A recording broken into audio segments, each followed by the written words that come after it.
हाँ जी, नमस्कार दोस्तों। टीम इंडिया का स्क्वाड फाइनली आ चुका हुआ है और उसमें इतनी घपलेबाजी हुई है, मैं आपको क्या ही बताऊं। मतलब जिन लोगों के बारे में हमने सोचा हुआ था कि इनका टीम में जगह तो बनता ही बनता है, सबसे पहले उन्हीं को धक्का मार के टीम से बाहर निकाला गया हुआ है। और कोई खतरनाक रीजन भी नहीं दिया गया हुआ है कि भैया इस वजह से इनको बाहर कर दिया गया। सिंपल भैया, ये खिलाड़ी हमको अच्छा लगा इसलिए हमने इसको रख दिया, ये खिलाड़ी बेकार लगा इसलिए हमने इसको धक्का मार के निकाल दिया। मतलब ये भी नहीं देखा गया कि इस बंदे ने आईपीएल में कितना अच्छा कारनामा किया, टी20 क्रिकेट में इसका स्ट्राइक रेट क्या है, कुछ भी नहीं भैया। सिंपल, आओ भैया हमारे जो फेवरेट है वो टीम में शामिल हो जाओ और जो हमारे फेवरेट नहीं है वो बाहर चले जाओ। तुम कितना भी एफर्ट्स मार लो बट तुम्हारी टीम में जगह नहीं बनेगी। तो आज हमारे पास 4 से 5 ऐसे खिलाड़ियों की लिस्ट है जो मैं बताऊंगा। तो कहोगे यार इनका तो टीम में जगह बनना ही बनता था, इनको तो खिलाना ही चाहिए था, इनको क्यों नहीं खिलाया। तो वो आज मैं आपको वीडियो में बताऊंगा और ये भी बताऊंगा कि इनको क्यों नहीं खिलाया गया। रीज़न भी बताऊंगा कि इसके पीछे जलन तो नहीं है गौतम गंभीर की, इस वजह से नहीं खिलाया हो। तो क्या बेसिक रीज़न है, क्या मेन रीज़न है, सब चीज़ों के बारे में बात होगा। लेकिन उससे पहले थोड़ा सा जल्दी से स्क्वाड देख लिया जाए कि किस तरीके से भारतीय टीम ने स्क्वाड बना दिया हुआ है। आइए देखते हैं पहले स्क्वाड। तो फर्स्ट ऑफ ऑल आपको जो नज़र आ रहे होंगे वो होंगे आपके the one and only captain Surya Kumar Yadav. देखिए सूर्य कुमार यादव खतरनाक तरीके के कैप्टन हैं, ये मैं एक्सेप्ट करता हूं और इस चीज़ को मैंने पहले भी कहा हुआ है। ठीक है, कैप्टन बढ़िया है और बल्लेबाज बढ़िया है, बट लेकिन जब से कैप्टन बने हैं थोड़ा सा बल्लेबाजी में कमी आ गई हुई है। बट खैर कोई दिक्कत लेने वाली बात नहीं, अगर कैप्टनसी अच्छी कर रहे हैं, थोड़ा बल्लेबाजी ऊपर नीचे भी हो जाती है तो हम लोग सहने के लिए तैयार हैं। तो पहले हो गए आपके सूर्य कुमार यादव, दूसरे भाई वाइस कैप्टन बना दिए गए हुए हैं captain Gill, test captain Gill को वाइस कैप्टन बनाया गया है टी20 में। तो यहाँ पे भी टी20 में कैप्टन गिल की एंट्री हो चुकी हुई है। अब यहाँ पे आप लोग साफ तौर पे ये जान लीजिए, धीरे धीरे करके इनको कैप्टन भी बना दिया जाएगा, सूर्य कुमार यादव का भी पत्ता साफ कर दिया जाएगा। यानी कि आपको शुभमन गिल तीनों फॉर्मेट के कैप्टन बनते हुए दिखाई पड़ेंगे। वहाँ ओडीआई में रोहित शर्मा का भी पत्ता कटेगा एक दिन, उनको भी बाहर किया जाएगा, कैप्टन बनाया जाएगा शुभमन गिल। देखिए यहाँ पे मुझे कैप्टन गिल से कोई भी मतलब हेट्रेड नहीं है, मैं तो कहता हूँ भाई वो अच्छा और करे, क्योंकि इंडिया टीम को चाहिए अब ब्रांड खिलाड़ी। ब्रांड खिलाड़ी तभी बन पाओगे जब आप तीनों फॉर्मेट खेलोगे, और तीनों फॉर्मेट अब गिल खेलते हुए आपको नज़र आएंगे।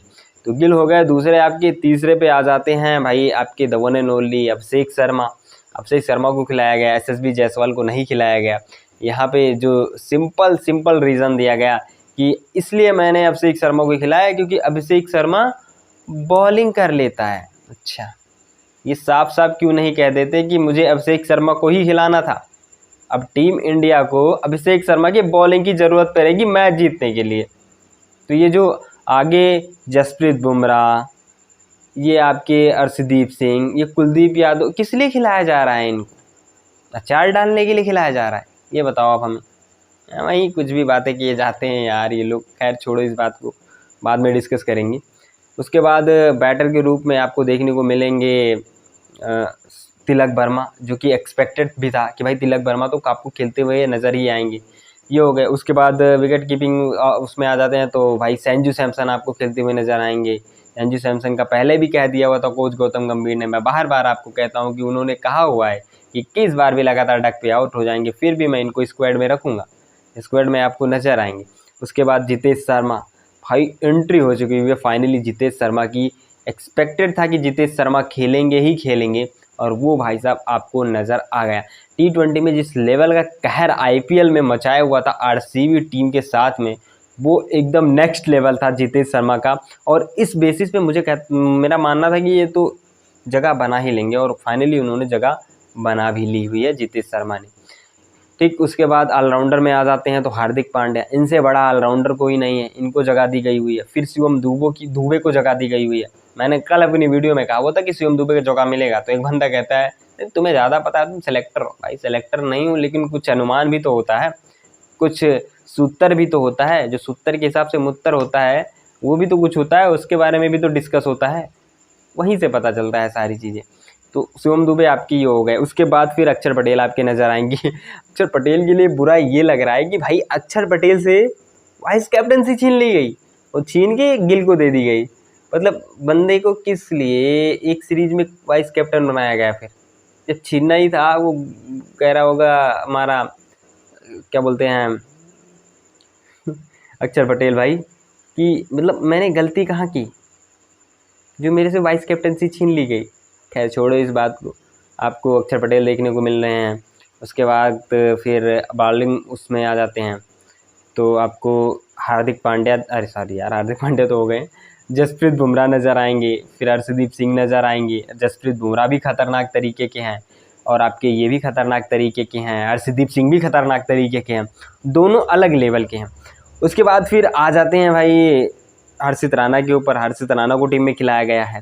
मैंने कल कहा था कि हर्षित राणा को खिलाया जाएगा मोहम्मद सिराज की जगह, बट किसी ने भी भाई साहब वहाँ पे मेरी बात को माना ही नहीं। कहा कि भाई एशिया कप पे तो सिराज ने 7 विकेट लिए हैं, श्रीलंका को लेटा दिया था, इसलिए उनका सिलेक्शन होगा। बट मैं आपको यहाँ पे कहना चाहता हूँ एक चीज़ कि भाई रेस्ट भी तो ज़रूरी है यार। अभी वेस्ट इंडीज़ के खिलाफ खेलना है टेस्ट, अभी इनको थका दिया जाएगा तो वेस्ट इंडीज़ के खिलाफ टेस्ट कहाँ से जीतेंगे आप? उसको भी तो जीतना है, उसके लिए भी तो प्लेयर रखना ज़रूरी है। इस वजह से भाई नहीं खिलाया गया, इस वजह से हर्षित राणा को खिलाया गया है। उसके बाद आ जाते हैं स्पिनर्स में, तो कुलदीप यादव और Varun Chakravarthy as it is, जो कि मैंने आप लोग को बताया ही था पिछली ही वीडियो में कि भाई ये दोनों जो खिलाड़ी हैं स्पिनर्स में खतरनाक हैं, इनका कोई मुकाबला नहीं है। और इनके अलावा कोई और सिलेक्ट होता है तो भाई वो नाइंसाफ़ी होगी इन दोनों के साथ में, और सिलेक्ट किया गया इन दोनों को, ये बहुत बढ़िया बात है। तो ये दोनों आपको खेलते हुए दिखाई पड़ेंगे। उसके बाद रिंकू सिंह को भी रख लिया गया हुआ है। ये है पूरा स्क्वाड जो कि टीम इंडिया ने सेलेक्ट करके दिया हुआ है। बाकी क्या कहना है आपका इस चीज़ के ऊपर मुझे कमेंट सेक्शन में ज़रूर बता दीजिएगा। अब बात आ जाते हैं मेन टॉपिक पे। वो कौन कौन से खिलाड़ी हैं जिनका टीम में सिलेक्शन होना चाहिए था बट नहीं हुआ? देखिए, पहले तो आपके नंबर पे आ गए एक पे श्रेयस अय्यर। मतलब इस बंदे को तो रहना ही चाहिए था। ये ऐसा बंदा है जो तीनों फॉर्मेट खेल सकता है, तीनों फॉर्मेट खेल के ब्रांड खिलाड़ी बन सकता है। अब कोच गौतम गंभीर को इनसे दिक्कत है या अजीत अगरकर जी को दिक्कत है, ये समझ में नहीं आ रहा है। T20 में इतना खतरनाक तरीके से अभी IPL में खेले, और क्या मतलब अपनी जान निकाल के दे दे बंदा, ऐसी चीज़ें। इसमें जवाब में क्या बोले, it's not Iyer's fault, it's and not also my fault. ये अभी जो भैया सिलेक्ट होने थे वो हो गए, अभी स्क्वाड भर चुका है तो कहाँ से इनको ले लें? साफ साफ ये क्यों नहीं कह देते कि मैंने अपने हिसाब से सारी टीमें चुन ली हुई हैं जो मुझे चुनना था, बाकी को मैंने बाहर कर दिया। अय्यर से लाख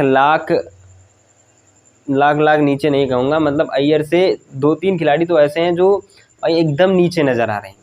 इवन मैं अगर कह दूँ ना भाई, श्रेयस अय्यर इस पूरे स्क्वाड में सबसे खतरनाक खिलाड़ी साबित हो सकते थे, तो भाई इसमें भी गलत बात नहीं है।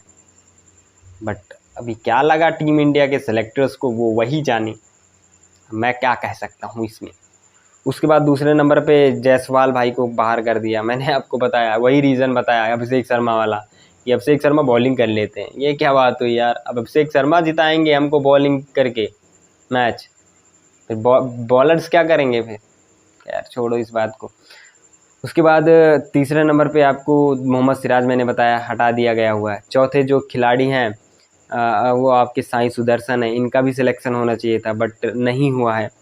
उसके बाद एक और खिलाड़ी थे, मेरे जहन में आ रहा था यार, एक खिलाड़ी, हाँ, रजत पाटीदार, IPL जिताया अभी रिसेंटली बेंगलोर को, उस बंदे को जगह नहीं मिली है। सोच लो, उस बंदे को जगह नहीं मिली। अब ये खेला चल रहा है टीम इंडिया में, जो कि हुआ अभी आ चुका हुआ है, तो इसी चीज़ को एक्सेप्ट करके आगे बढ़ेंगे। अभी इन्हीं प्लेयर्स को हम लोग सपोर्ट करेंगे। ये प्लेयर्स बुरे नहीं हैं, जितने भी खिलाड़ी हैं ये प्लेयर्स बुरे नहीं हैं, बट लेकिन अगर वो होते, मतलब जायसवाल और अय्यर को तो होना ही चाहिए था। मतलब इतना मेरा कहना है कि अय्यर और जायसवाल को होना चाहिए था, बट क्या माइंडसेट है ये मुझे भी समझ में नहीं आता। अगर आपको समझ में आया हो तो मुझे बता दीजिएगा। Thank you so much for watching, take care.